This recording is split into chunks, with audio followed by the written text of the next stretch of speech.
guys, good Tuesday afternoon. I'm Dejan Kovacevic of DK Pittsburgh Sports. This is Double Shot of Steelers, and it's coming to you on the eve of reporting date for training camp. I guess we could debate whether or not training camp opens tomorrow or whether it opens on Thursday, because all they do tomorrow is show up. There's a run test near the end of the day, and Mike Tomlin has an availability, but I don't think there's any, hard and fast thing that training camp opens. I don't know. I'm going to bring that up with Chris. I have a tough time with that one, but one way or another, they're going to be there. We're going to be there. We're going to have a ton of stuff for you. Wait till you see the coverage that we're going to have of this camp, both in multimedia and in written form, for our people who follow us at DK Pittsburgh Sports. Chris will be joining us here after the break. Tomorrow is the day we're going to get answers to a whole lot of questions. Maybe, but we're certainly going to be asking the questions. Want to know where Jalen Ramsey's going to play? I'm betting he's been told. I want to find out what Jonnu Smith's been told about his role in the tight end hierarchy. I want to find out intangible stuff. I want to find out what kind of mood Derek Harmon and or Keanu Benton might be in, since they might, in a way, be going head-to-head, if you think about it, at least for who's going to be the guy who stays on the field with Cam Hayward whenever they go with only two down linemen, which they do most of the time. That sort of thing. For those of you who aren't familiar with the process, we stand on a hill, us reporter types. We stand on the top of this grass hill, and we wait for players to come and show up in one particular entrance to their dorm area.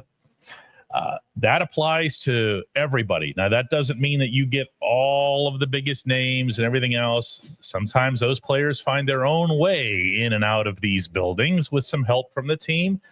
I don't remember Ben Roethlisberger, for example, being there on reporting date. So there's always, or Troy Polamalu, for example, there were always a way for those guys, secret side entrances behind the whatever.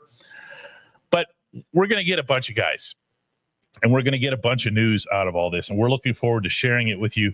We're especially looking forward to sharing it with our members of this channel, and you can become one too at dkps.net/join. I can promise you that if you have questioned whether or not a membership is worth it, and it's only 99 cents a month anyway, you won't be wondering about that after this week, because we're going to have stuff coming up on this weekend that'll be members only. So now is the time to do that. We want to get to 3,000 members. We are determined to do this, and in part we're doing that so that CJ can watch us fly in on a helicopter tomorrow to make our grand entrance. Somebody actually let me know that it's $600 an hour for one of those helicopters, which actually is a lot cheaper than I thought. And that's all AB paid, I guess, was $600, because it couldn't take more than an hour to get to wherever it is that he's going. So whenever we come back, guys, we're going to get into this, and also we're going to have our first ever contribution to this program from, I kid you not, Antarctica. Oh, stay tuned. At DK Pittsburgh Sports, we take pride in coverage that connects our city's fans to their favorite teams. Now, that connection's stronger than ever. Introducing our all-new state-of-the-art app. Find expert inside reporting and original podcasts. Check live box scores. Track the latest stats. Chat it up with our community of thousands of fans, all in one place. The new app from DK Pittsburgh Sports. Coverage that connects.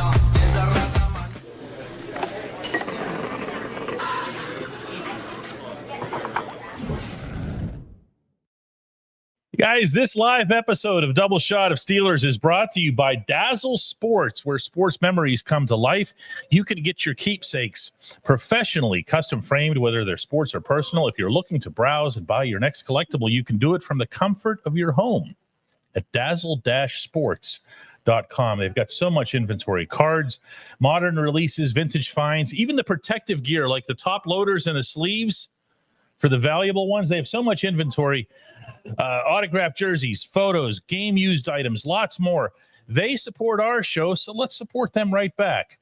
Get 20% off your entire order if you use the code DOUBLESHOT, one word, at checkout at www.dazzle-sports.com. Hi, Chris.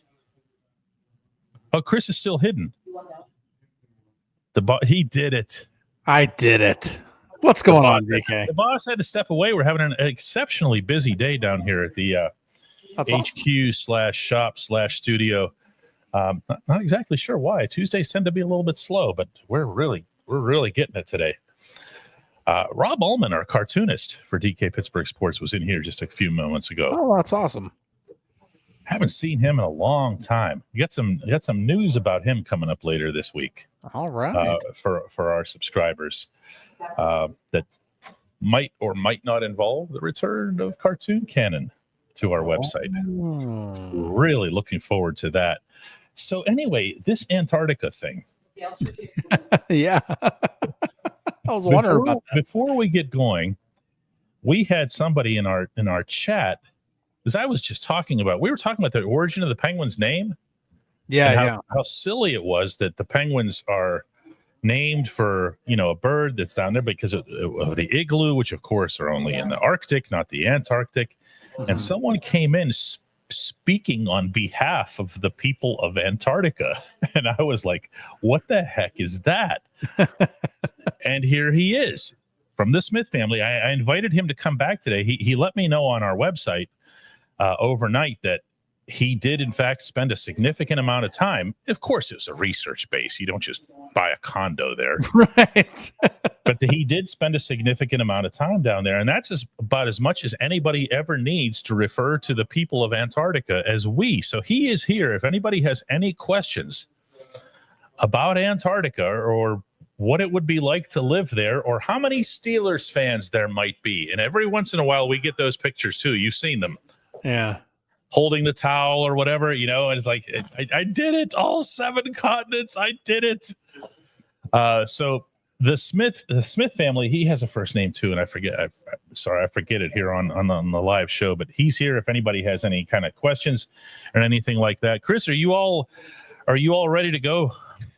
The final training camp preview is being written. Obviously not right this second. The hands are free to do the show, but it'll be up on DKPittsburghSports.com later this evening, and then pretty much ready to go. Going to take the family out to dinner tonight. One last hurrah before because once tomorrow hits, for people like me, I'm not stopping until the team pretty much stops playing football. So now it's funny. One thing about training camp, and by the way, the same applies to.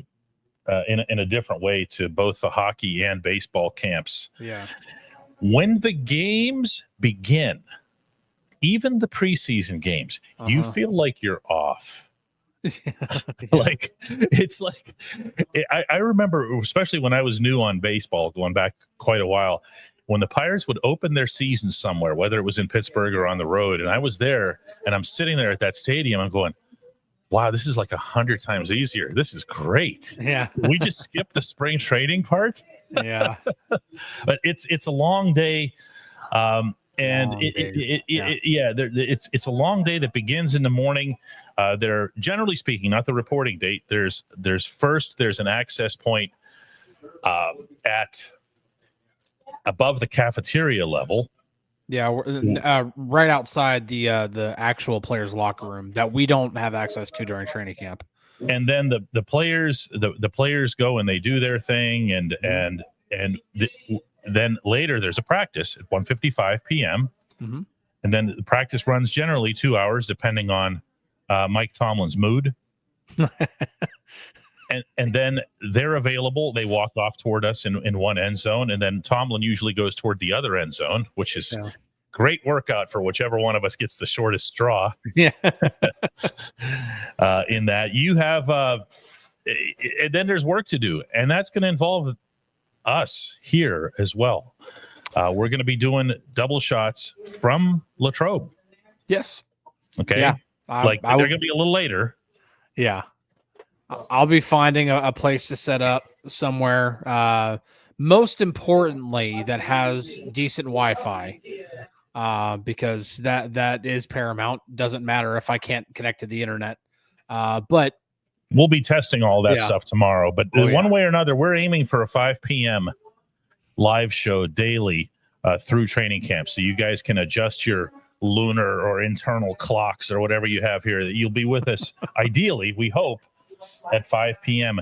In the process, we will be collecting video from players, fresh stuff right off the field that we're going to be including in these shows.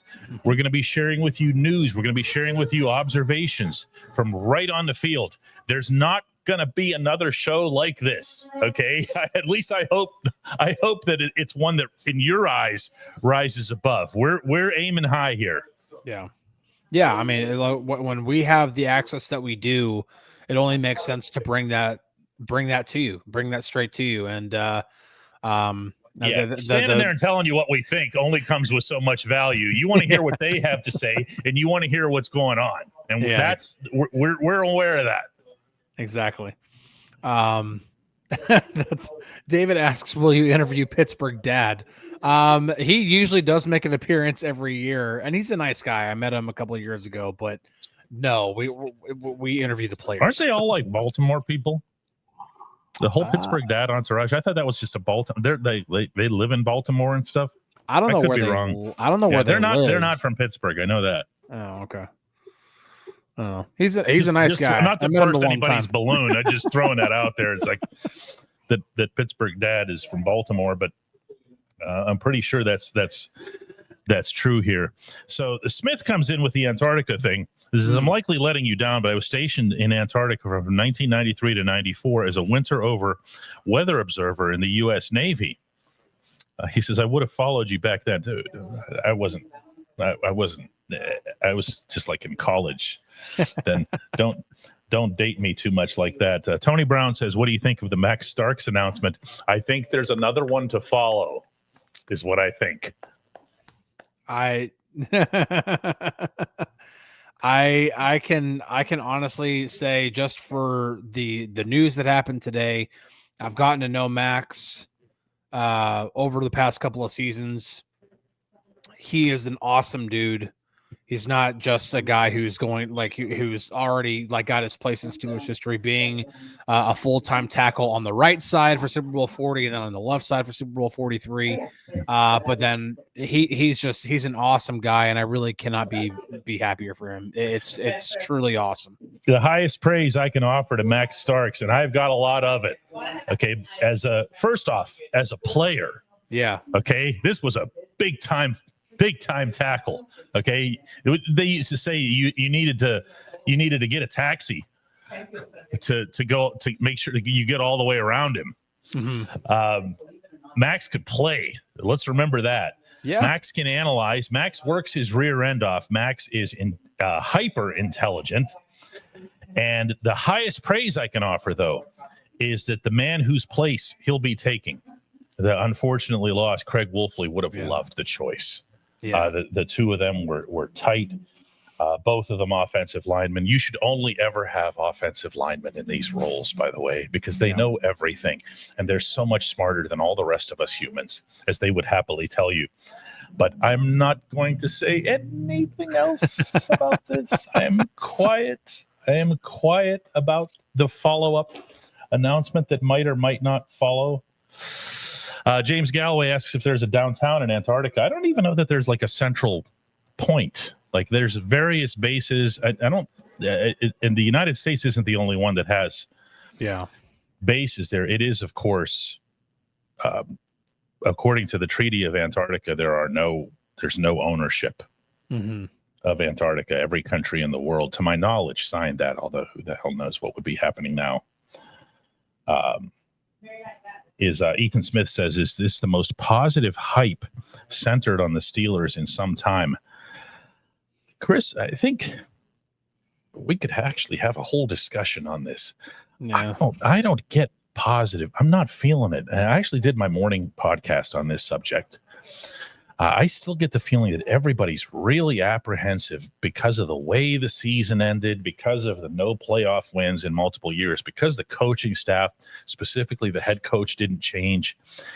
I think they could have added 7 other superstars, massive names to this mix, and you still kind of have that blah vibe right now. Yeah. Am I wrong here? I mean, tell me if I am. Okay. No, I definitely agree. There is now part of that might be the influence of social media, and just people on social media are, for the most part, not everybody, I don't want to lump everybody into it, but for the most part, people on social media are just kind of, what's the nicest word I can say on here? Unbearable. That's your nicest. That's my nicest word. So okay. It's just, but I get it. I get the 5-game collapse. It was an epic collapse. I get it.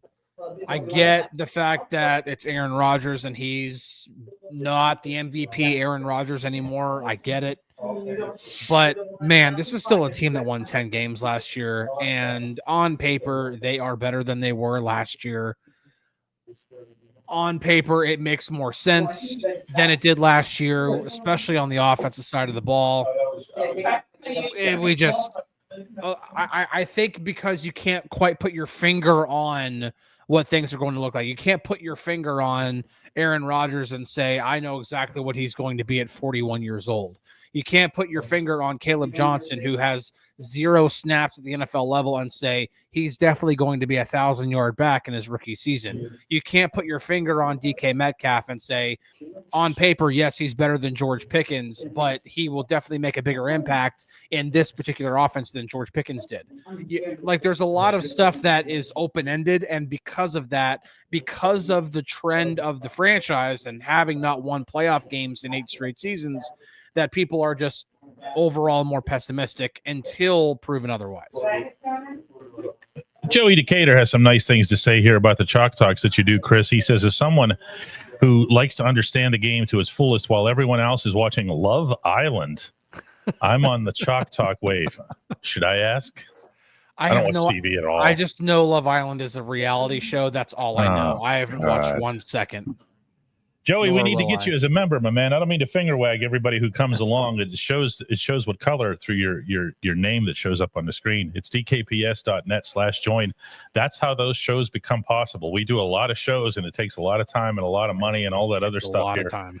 I don't want to sound like PBS here or whatever, but there's a reason that we're doing this stuff. It's all part of the business. Beer is good asks a question. He really shouldn't be asking that. That's not okay. Don't ask questions like that. No, that's not okay. Wow, totally out of line here. Jeff Rossi says, if Aaron Rodgers doesn't last the whole season, how do you feel about our odds with Mason Rudolph at the helm? I feel like I've made my stance on that one pretty clear over the past few weeks or months. Chris, what do you got on if Mason Rudolph has to handle a big chunk of this season in this offense? Well, I think that Mason's proved what he can do when he is playing at his highest level. He can provide competent quarterback play, which if running the football is successful or efficient, however you want to label it, then competent quarterback play is all you need to be able to be a not explosive but efficient offense. You're not going to put up 30 points every week, but you'll hold on to the ball for a decent amount of time. You'll finish off more drives with points. My biggest concern about it is Mason has yet to provide during his career that he can provide the explosive play. Create the explosive play for himself. That is what separates the Mason Rudolph types, the Charlie Batch types, and then the franchise quarterback types, because the MVP level. Yeah. Yeah. Because, the guys who like Charlie Batch, for example, who are phenomenal career guys in the role that they were, which is primarily as a backup, they can come in, they can run the offense, they can, and the offense can still survive. the difference between those guys and the guys who ends up getting votes for MVP or winning playoff games over the course of their career is they can create for themselves more often than not. And Rodgers has proven still at 41 years old that he can, just not nearly as often as he used to. So if the ball has to be handed to Mason Rudolph because Aaron Rodgers is unavailable to play, I just wonder if the offense can be efficient enough without having to be explosive, because that would be my biggest concern. I still think they can win some football games, but then if they were to get into the playoffs and have to go up against the likes of the bigger guys, I kind of get concerned. Everybody tends to view those things as quarterback on quarterback matchups. Michael Patrick McCracken comes in with $10. That's appreciated. He says, we talk about X, Y, Z wide receivers all the time. And I know the Steelers use a lot of tight ends, but what are the wide receivers called in a 4 and 5 set? And how do you see those roles playing out for the Steelers this year? The alphabet should just go back to the beginning. They should just become the A and the B when they're out there. There's a lot of different ways to describe a lot of different wide receiver sets here. What you hear generally, and especially as it relates to the Arthur Smith offense, is XYZ, because you're most often going to have 3 wide receiver sets. But we're saying this in a reality that existed before Jonnu Smith joined Pat Freiermuth and Darnell Washington. There's going to be a lot of 3 tights, aren't there, Chris? Yeah, they're. I mean, they led the league last year in 13 personnel. I think they're going to do that again. I think the biggest uptick in any personnel is going to be 12 personnel, because they were kind of like, they were top half of the league, but I don't think they were even top 10 in 12 personnel usage. I think that's going to go up, because when Arthur Smith is running his true offense, which I think of the most Arthur Smithiest offense, would like that adjective, by the way. I think of the 2020 Titans, and that he used 12 personnel 35% of the time, which led the NFL. Which Johnny Smith was on that offense, by the way. But when you talk about all these empty sets and who's the X, who's the Z, who's the Y is usually the tight end, by the way, the slot. And the thing is that every offense labels their receivers and tight ends differently depending on formation, depending on who the coordinator is. Some people call their slot receiver the F. Some people call it varies between offenses. But there are going to be a lot of moving parts. There are going to be 3 receiver sets. There are going to be plenty of 2 tight end sets and plenty of 3 tight end sets. I'm curious to see how it plays out. That's one of the things I'm looking forward to most about training camp. Sebastian Sanchez is one of the few, one of a few people bringing up today how Rodgers is going to be received in Latrobe. It was just fine. I mean, so. Yeah, I'm not sure what anybody would be expecting to even ask that. Was Mason Rudolph the favored son through the earliest part of the summer? Yeah, I wouldn't say it was by a broad margin, but he was. I don't know that it came with a whole lot of malice related to Rodgers, as opposed to they just wanted a quarterback who was here and who looked like he was committed and who cared. I don't mean to speak on behalf of fans. I never do that. But I will say that I get the impression that people have liked the way he's carried himself, beginning with the signing and into minicamp, everything he said and spoken, conducting his own private session with the wide receivers in Malibu during what should be a dead period. And tends to be a dead period in the NFL. I haven't heard a negative syllable about him. I just haven't. And look at who that's coming from here. No, okay. I just haven't. So I'm going to like, it's funny because like when Rodgers hadn't been signed yet, it did seem like the fan base, probably at least split in half, was very anti-Rodgers. But after, was it anti-Rodgers or was it pro-Rudolph, or was it pro? Here's the guy who's here. Anti-Rodgers. I think it was anti-Rodgers, and mainly I think the reason why is because they saw, I hate to put it this way, but when the screaming heads on national programs are saying things like, "Oh, the Steelers looked at the 5-12 Jets and said, I want some of that," they hear that and they're like, "Yep, I don't ever want Aaron Rodgers anywhere near this football team. But it's just funny that the moment he signs the contract and he shows up to minicamp and he's saying all the right things, he's doing all the right things, and then minicamp's over, he's meeting with the receivers. It seems like all the vitriol, all the stuff is, I'm not saying completely gone, because there are still some people who like to pipe up about it. Yeah. But for the most part, it's kind of dissipated. And I think it's you got to understand too. We're talking about social media here. And do you know what the difference is between social media and standing along that rope line in Latrobe? Okay. Oh, you're there. Yeah. You're watching Aaron freaking Rodgers come down that aisle there. You're not going, behind some anonymous desktop or whatever. This is a different world. It's the real world. I'm sorry. Go ahead, Chris. I'm going to say the first time he's in Latrobe and a highlight video gets shared from a fan who's taking a video, because us in the media we're not allowed to. This is over. But the first time there's a video that goes viral of him rolling out of the pocket and making some sort of Aaron Rodgers-esque sidearm throw and hitting a dot to DK Metcalf in the end zone. It's over. It's over. Everybody's going to start writing. Yeah. You're all. I don't mean to make fun of you preemptively here, but you're all going to be protoplasm in his palm the first time he throws a ball that makes it to somebody that you think. Now, there's a throw that probably 90% of everybody in the NFL can't make. Yeah. Right now, regardless of his age. Now, the other factors, the other concerns, they all still apply. The stuff that we brought up. He's old.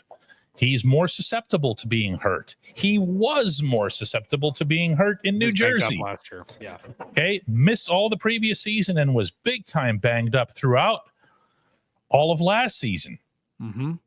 So, yeah, Daniel Pike says he wanted to go to Cam's golf event. He did Cam's cookout.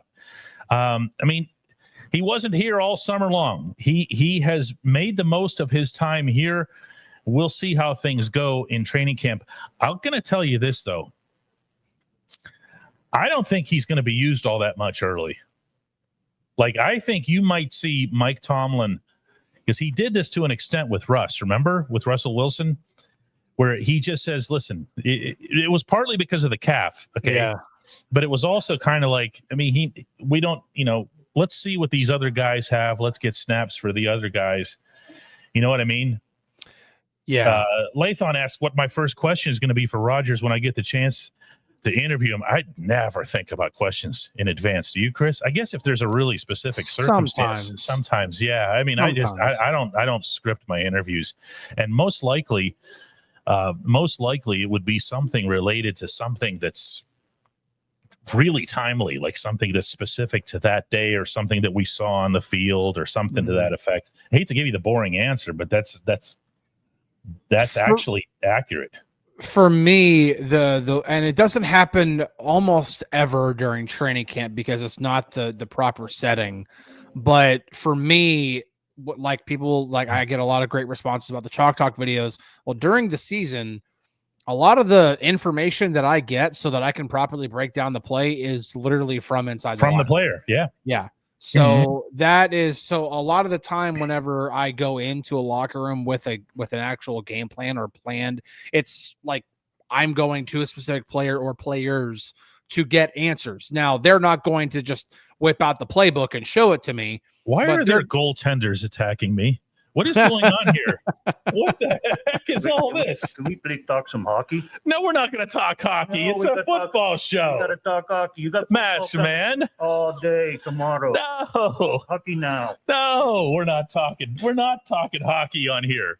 Who wants to talk hockey in the middle of July? What's going on here? Talk hockey. We're going to talk hockey now. This, for anybody who doesn't know, is our great friend Willie Pepper's longtime subscriber to DK Pittsburgh Sports. How are you? How are you? Look at this. We are going to talk hockey. Look at this. It's the legendary Eddie Johnston. You don't want to talk hockey. You talk hockey with this patriarch of the Pittsburgh Penguins. Now, this is what's known in the business as a goalkeeper. There is a difference between a goaltender and a goalkeeper. Look at his mask. This man right here, I'm going to tell you, this man could out goal keep anybody who played for the Pittsburgh Penguins this past season. No joke. How are you, EJ? Good. I'm good. Oh, Thank you. it's great to see you here. Hi there. Oh, man. Happy anniversary. Thank you so much. It's great to have you guys here. I had this made especially for you for your anniversary. Oh, no. Look at that. It's got us on it. How are you, EJ? I'm good, thanks. It's good to see you. Good to see you. Yeah, are you excited about the way the team is shaping up Well, this summer? I like to see maybe one or two more. One or two more veterans? Yeah. Guys who can really play. Yeah, and I like to see some toughness on me. Oh, all EJ wants is guys on the blue line who can bash you in front of the net. EJ is that guy who he's scouting the game. He's still watching it from his, what would you be around in your 60s now? I'm joking here.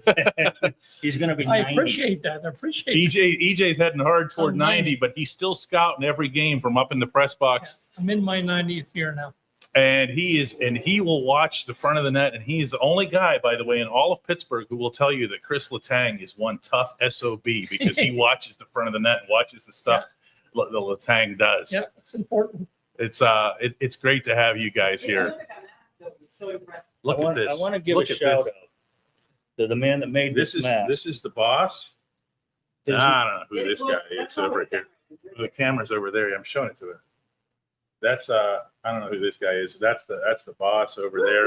But look at the Steelers logo, Penguins and Pirates over here on the eve of training camp bringing us here. You're unbelievable, And man. the DK logo. I saw that as well. That's what matters. But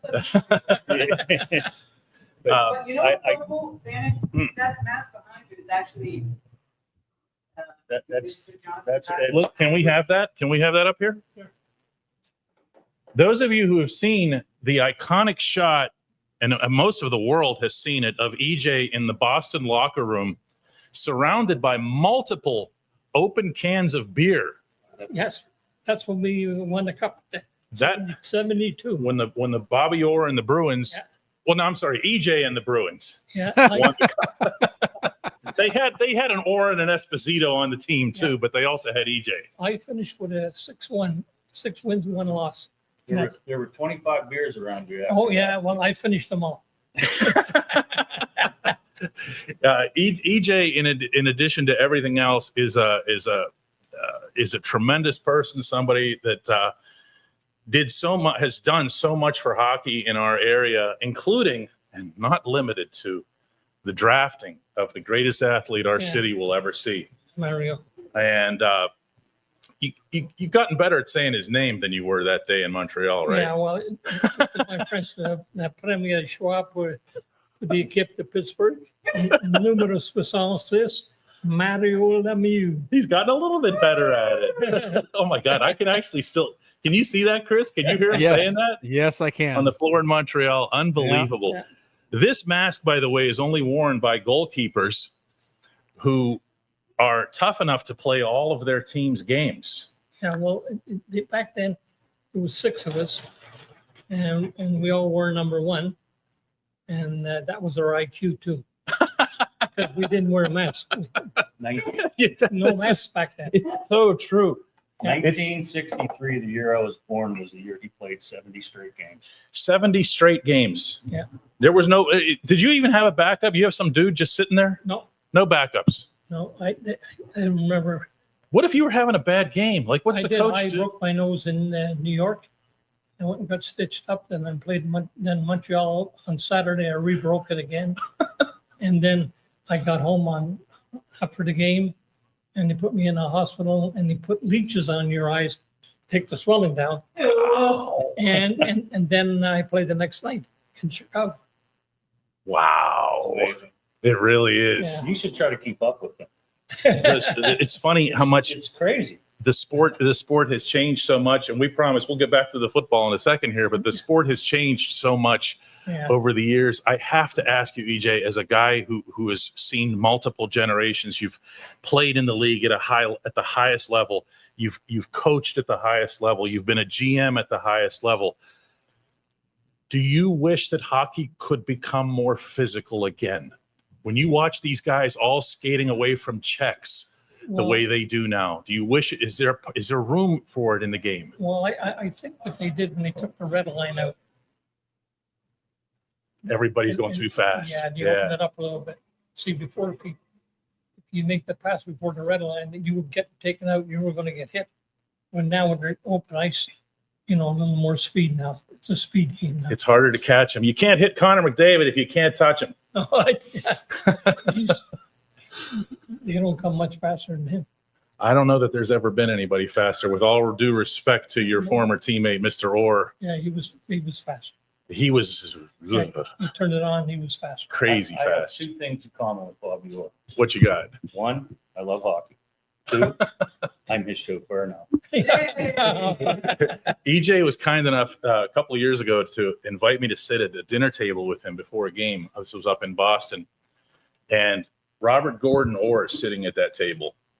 And I sit down and I look at him, and it takes a lot to get me starstruck. I've been covering sports my whole life. Okay. I've covered most of Mario Lemieux's career, and Bobby Orr is sitting there, and he reaches out his hand and tries to introduce himself. I'm like, no, man, you're Bobby Orr.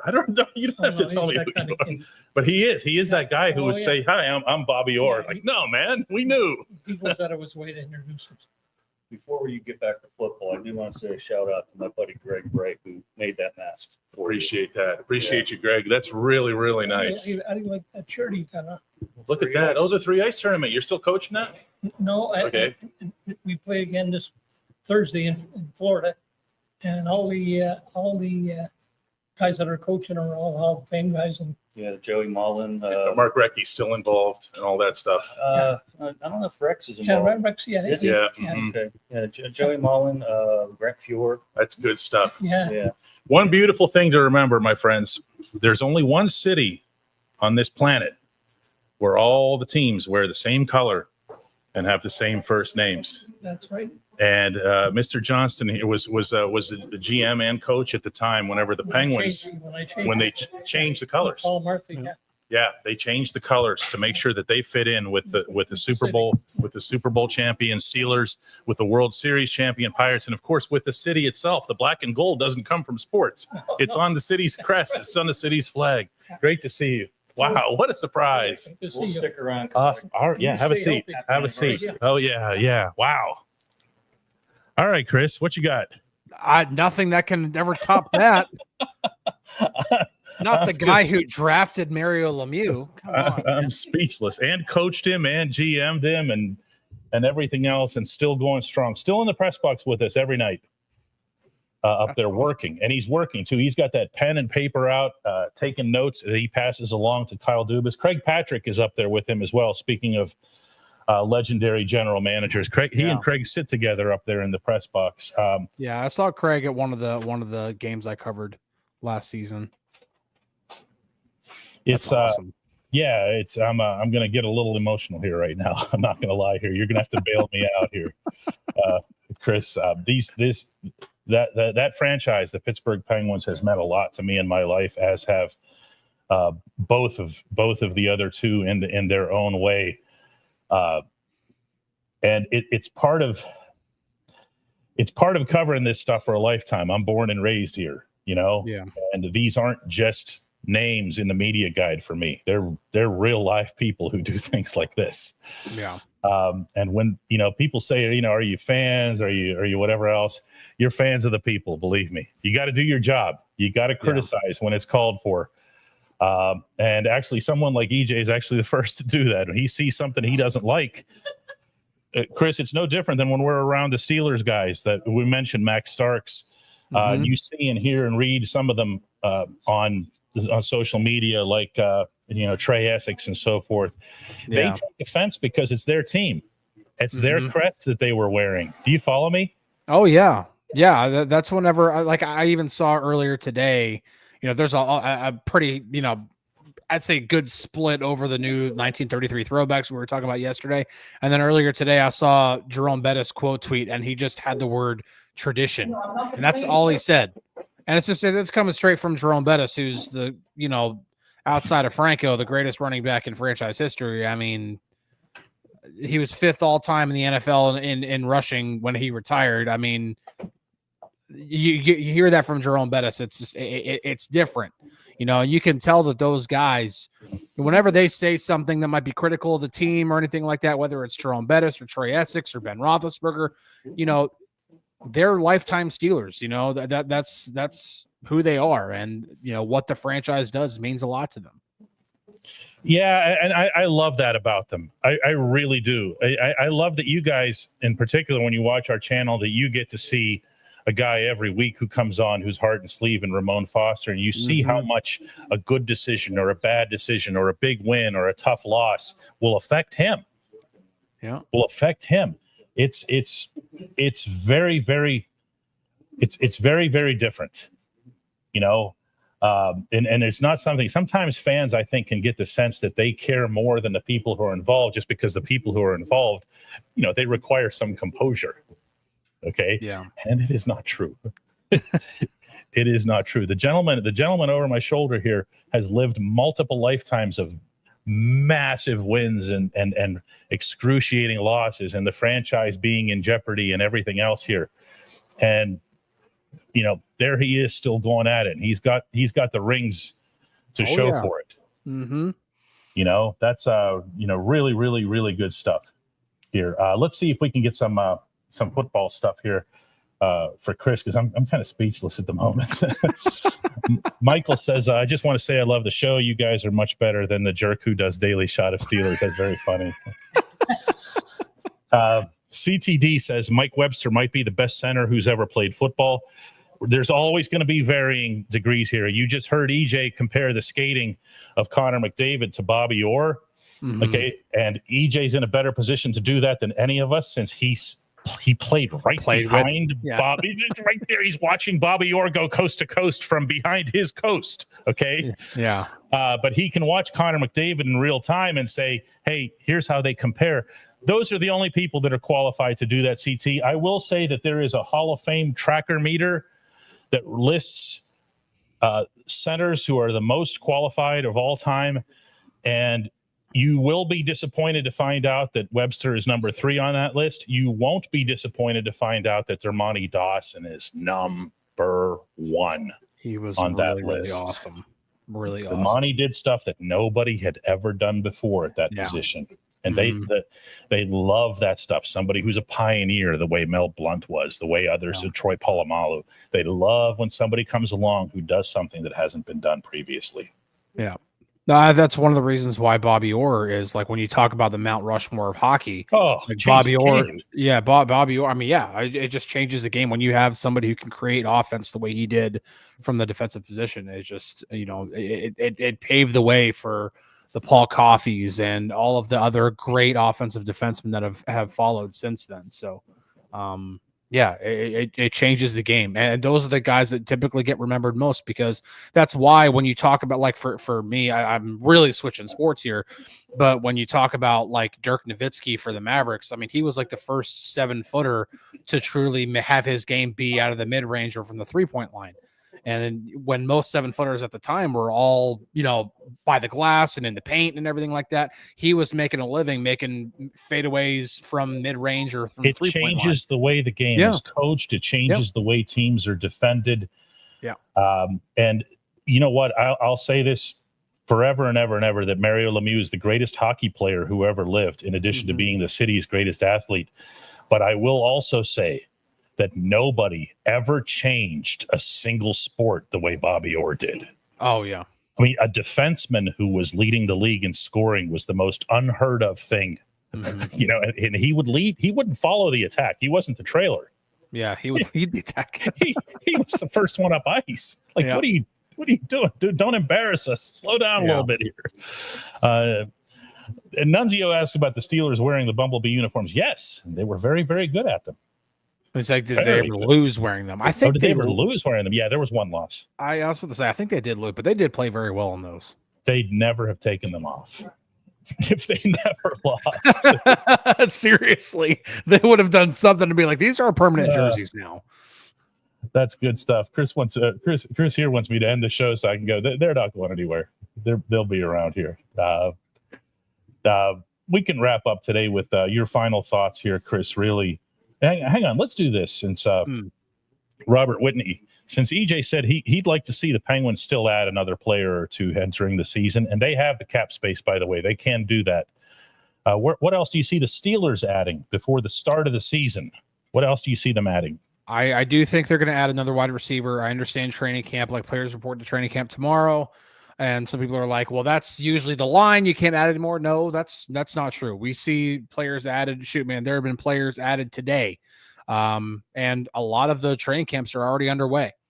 So it would not surprise me at all if in a week or 2 weeks or even after training camp is over, if that's when the Steelers add another wide receiver. I do think they're going to add another one. You have to see, and James says Gabe Davis. That's a very, very realistic option. They've already had him in for a visit. They could have just been like, we're not comfortable with the medicals at this point.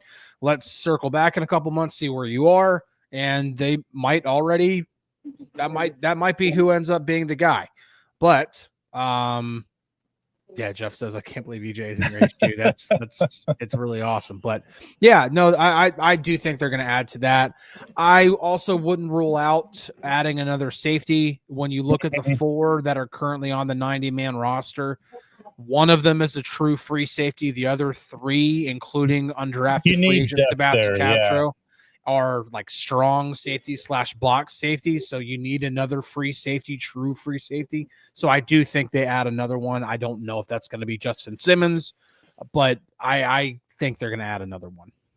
Rochelle Wilson gets our final word for the day, and it's aimed at EJ here. He says, Rochelle says, hearing EJ say Mario's name instantly teleported me back to that instant in time in 1984 on the floor of the Montreal Forum. I mean, look at my arm right now. I mean, You guys are killing him.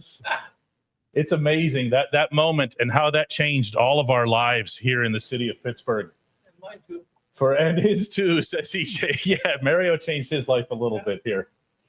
You ask EJ when he knew, because EJ had all these offers. Oh, yeah. The famous one from the Minnesota North Stars. All their choices. Minnesota North Stars, back when the draft was 12 rounds, offered all 12 of their picks to this man. And, All 12 of their picks. Quebec Hockey, the Saturday Brothers, the Freedom, The Quebec Nordiques, plus the first rounder. all 3 Stastny brothers. Okay, one of whom, Peter, is in the Hall of Fame. But Peter, Anton, and Marian, all 3 of them. And was Goulet in that too? No, first rounder. Oh, and their first rounder, not Michel Goulet. They had some sanity. Montreal told me whatever they offer you. And Montreal said whatever their rival, the Nordiques, would offer, the Canadians would exceed it. Yeah, and Philadelphia offered me Kinderchuk, Lonsbury, defenseman, in the first round. Oh my God, the Flyers offered their entire franchise. It was so long ago. Did you hear those names? Orest Kinderchuk, Russ Lonsbury. These were real life players at the time. Yeah. And it takes discipline. It takes incredible discipline. And at the same time, you also saw Mario put up. Oh, yeah. He grew up only 15 minutes of me in Montreal, so I knew all this junior stuff. I watched it. Yeah. Where, and guys like that come around once in a lifetime. Guys, the first shift, everyone knows about the first shift that Mario had in Boston. 17 seconds. 17 seconds in, he beat the great Raymond Bourque along the near boards, banked the puck to himself, ball hockey style, went in alone on Pete Peters. And Peters might as well have been having a sandwich on the bench for what Mario did to him to score that first goal. And yet I actually was not even going to refer to that. The first time that Mario set foot on the ice, I'll bet even you haven't heard this one, at the Mount Lebanon Recreation Center. Now EJ knows what I'm talking about. Just like that. Instantly, first training camp shift, first training camp drill, and he's out there with, no offense, because it was your team, but not a very good team. Okay. It was Mike Bullard and a couple of other dudes. That's when I traded for Coffee, and I also got Kevin Stevens. EJ trades for Paul Coffey, for Kevin Stevens, and you have the main pieces in play Right there. for the first 2 championships. Eventually, it was Tony Esposito came in and brought Tom Barrasso in, and you had your goaltender, and there they went. And there they went to the championships in 1991 and 92.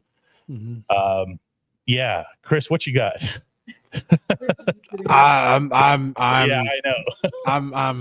Yep. This is some pretty great stuff here. Yeah. Yeah. Chris is really into hockey. For those of you guys who don't know, I'm a either. huge hockey fan. And this is. See, we see EJ all the time. This is flooring Chris here.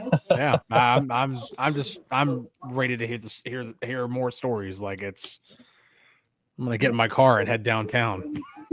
Yeah, he went to finish that story at the rec center. Mario went right through everybody and scored the most beautiful goal you've ever seen. And he did the same thing in Boston against the NHL guys because he just existed on another planet.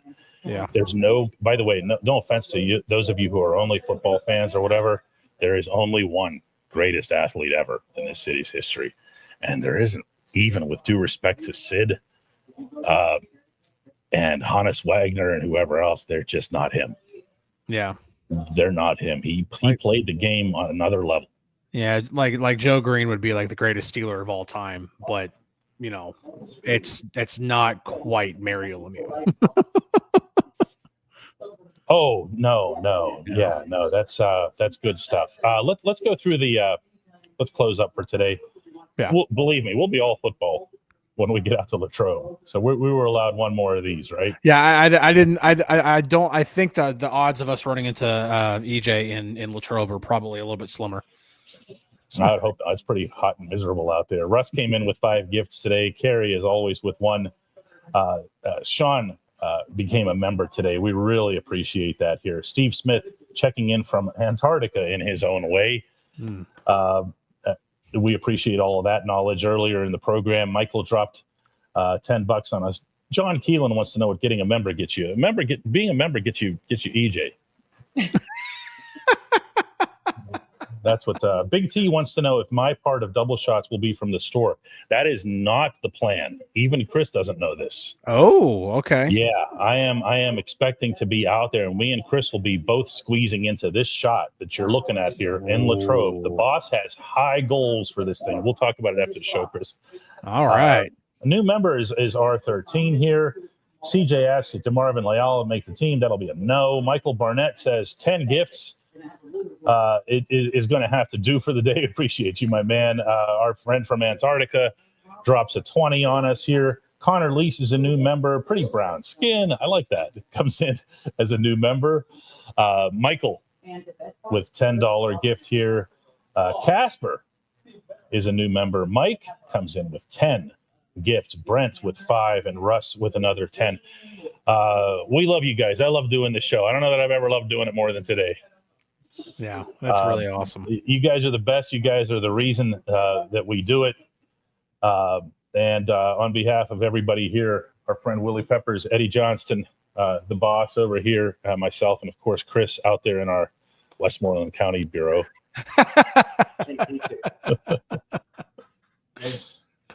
What's that? 11-year anniversary. And the Willie Peppers brought us some sausages too. Look at that. In the shape of an 11th anniversary. For anybody who doesn't know what we're talking about, by the way, since we didn't mention it, our 11th anniversary of our company is tomorrow. So we're celebrating that as well. We have lots of really good stuff here. Saratoga Steelers, really stoked to see EJ here. People are waving back to him. That's really, really cool. All right, you guys, we will see everybody tomorrow from Latrobe. For real. All right. Bye-bye.